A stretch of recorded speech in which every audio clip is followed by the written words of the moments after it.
Hello everyone, कैसे हो आप लोग। आई होप आप लोग सब बहुत बढ़िया होंगे।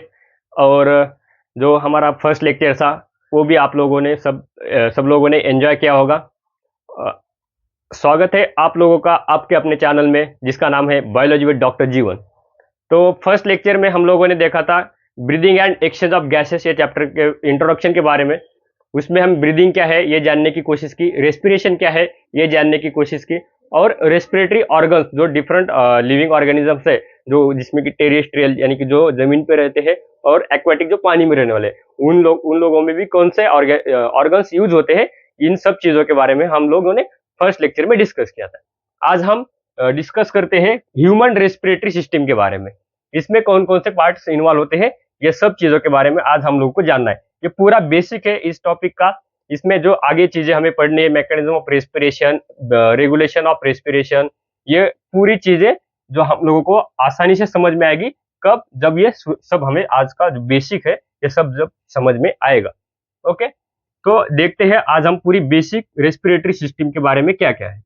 सबसे पहले रेस्पिरेटरी सिस्टम में हम स्टार्ट करते हैं एक्सटर्नल नॉस्ट्रिल्स।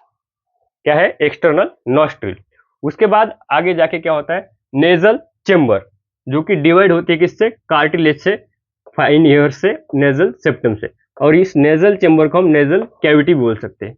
आगे जाके एक्सटर्नल नॉस्ट्रिल हमने बाहर देखा था, वैसे अंदर जहां पे ओपनिंग हो रही है आगे, उसे हम इंटरनल नॉस्ट्रिल्स या इंटरनल नेयर्स भी बोल सकते हैं। उसके बाद आगे हमें जाता है कि जो कॉमन पैसेज है फूड एंड एयर के लिए, जिसे हम नेजोफेरेंक्स या फेरिंग्स भी बोल सकते हैं, जो कि कॉमन पैसेज है फूड एंड एयर के लिए। उसके बाद लैरिंग्स, जो कि top of the trachea present होता है। कहाँ पे, टॉप ऑफ द ट्रैकिया पे प्रेजेंट होता है। क्या है लैरिंग्स, जिसे हम साउंड बॉक्स भी कहते हैं या वॉइस बॉक्स भी कहते हैं, क्योंकि यह साउंड प्रोडक्शन के लिए हेल्प करता है और एक कार्टिलेज से बना हुआ होता है। यानी one of its cartilage called the epiglottis, जो कि कवर करता है ग्लॉटिस को।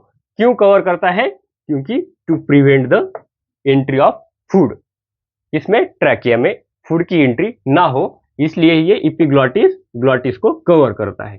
ओके, यहाँ पे अब जा रहे हैं फेरिंग्स। जो ये फेरिंग्स से कॉमन पैसेज है फूड एंड एयर, वो आगे जाके डिवाइड करता है ventrally into the trachea and dorsally into the oesophagus. ये हम लोगों को याद रखना है। क्या, जो कॉमन पैसेज है फूड एंड एयर, ये आगे जाके डिवाइड करता है वेंट्रली ट्रैकिया में एंड डॉर्सली एसोफेगस में। वेंट्रल साइड यानी कि इस फ्रंट साइड एंड डॉर्सल यानी कि बैक साइड। तो ये कॉमन पैसेज किस में डिवाइड करता है, तो आप लोगों को याद आना चाहिए वहां पे, वेंट्रल साइड में ट्रैकिया एंड डॉर्सल साइड में एसोफेगस, जो कि oesophagus for the food and trachea for the air. This is air passage and this is the food passage. Okay, देखो आप लोगों को ऐसा लगेगा कि यहाँ पे जो एयर है, ये फूड है, जो एयर पैसेज में क्यों नहीं जाता, क्योंकि यहाँ पे जो एपिग्लॉटिस है ना, ये ग्लॉटिस को कवर करता है, जिससे कि हमारी फूड की एंट्री प्रिवेंट होती है किसमें, ट्रैकिया में। यहाँ तक क्लियर है। लैरिंग्स के बारे में हम लोगों ने जाना। अभी हम ये ट्रैकिया है, ये एक लॉन्ग पाइप है, ये कवर होता है incomplete C shaped cartilaginous ring से। किससे कवर है, incomplete C shaped cartilaginous ring से। क्यों, to prevent the collapse, collapse ना हो जाए, ये जो ट्रैकिया है कोलैप्स ना हो जाए, इसलिए incomplete C shaped cartilaginous ring से क्या है, कवर्ड है। और ये सिर्फ और सिर्फ कहां से, वेंट्रल साइड पे, ये C shaped rings ventral side पे ही प्रेजेंट है। डॉर्सल साइड पे सी शेप्ड रिंग्स प्रेजेंट नहीं है, यानी कि एब्सेंट है। आप लोगों को यहाँ पे भी एक क्वेश्चन बन सकता है, incomplete C shaped cartilaginous rings are present in which side. तो आप लोगों को वहां पे याद आना चाहिए कि सिर्फ और सिर्फ वेंट्रल साइड पे है। उसके बाद ट्रैकिया आगे जाके डिवाइड होता है right and left primary bronchi. कहां पे डिवाइड होता है, eight the level of fifth thoracic vertebra. कहां पे डिवाइड होता है, eight the level of fifth thoracic vertebra. किस में डिवाइड हो रहा है, right and left primary bronchi में। अब आगे जाके प्राइमरी ब्रोंकाई डिवाइड करती है किसमें? सेकेंडरी ब्रोंकाई में। सेकेंडरी ब्रोंकाई आगे जाके डिवाइड करती है टर्शियरी ब्रोंकाई में, एंड टर्शियरी ब्रोंकाई आगे जाके डिवाइड करती है किसमें? इनिशियल ब्रोंक्यूल में। And then initial bronchiole divide into the terminal bronchiole and which forms the alveolar duct, and alveolar duct divide into the forms the alveoli, and actual exchange of gases happens in the alveoli। यहाँ पे हमारे क्या होने वाला है? Actual exchange of gases. alveolar duct forms the irregular wall bag like structure called the alveoli। ये आप लोगों को याद रखना है। अब यहाँ पे आप लोगों को ये समझ में आना चाहिए कि एक्सटर्नल नॉस्ट्रिल से लेकर टर्मिनल ब्रोंक्यूल तक जो हम लोगों ने एयर ली है, एयर इंस्पायर की है, यहां तक ये था कंडक्टिंग पार्ट। कहां तक? टर्मिनल ब्रोंक्यूल तक। यानी कि क्या किया है हम लोगों ने? एयर कंडक्ट की है। अब यहां पे जब एयर कंडक्ट की है तो ये पूरे पैसेज में क्या हो रहा है? एयर का फिल्ट्रेशन अच्छे से हो रहा है, एंड एयर ह्यूमिडिफाई हो रही है टू द ह्यूमिडिफाई होके जो एक्चुअल हमारा बॉडी टेम्परेचर है वो उसको मेंटेन करने का काम पूरा कौन करता है? एक कंडक्टिंग पार्ट करता है। कहां से कहां तक? एक्सटर्नल नॉस्ट्रिल से लेकर ये टर्मिनल ब्रोंकाई तक। क्या हो रहा है यहाँ पे? क्या करने काम करते हैं? एयर को फिल्ट्रेशन करने का काम करता है और ह्यूमिडिफाई करने का काम करता है, जो कि नॉर्मल बॉडी टेम्परेचर पर उस एयर को लाने की कोशिश करता है। यहां तक क्लियर? आप लोगों को ये पूरे पार्ट्स के बारे में पता होना चाहिए। सबसे पहले external nostrils, then nasal chamber, internal layers और internal nostrils, then common passage for food and air, that is the pharynx और nasopharynx, then larynx which is present on top of the trachea. Top of the trachea पे larynx और sound box भी बोल सकते हैं हम, वो present है।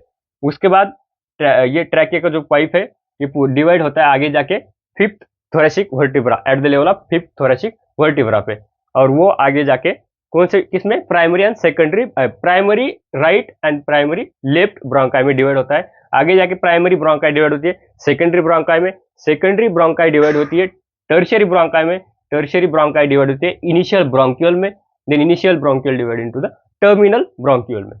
यहाँ पे आगे जाके अल्वियोलर डक्ट फॉर्म करते हैं irregular wall bag like structure called the alveola, and actual exchange of gases happens here, और डिफ्यूजन ऑफ गैसेस भी बोल सकते हैं। अब यहाँ से ये जो irregular incomplete C shaped cartilaginous ring जो है ना, ये कहाँ से कहाँ तक प्रेजेंट होती है? ट्रैकिया से लेकर इनिशियल ब्रोंक्यूल तक। कहाँ से कहाँ तक?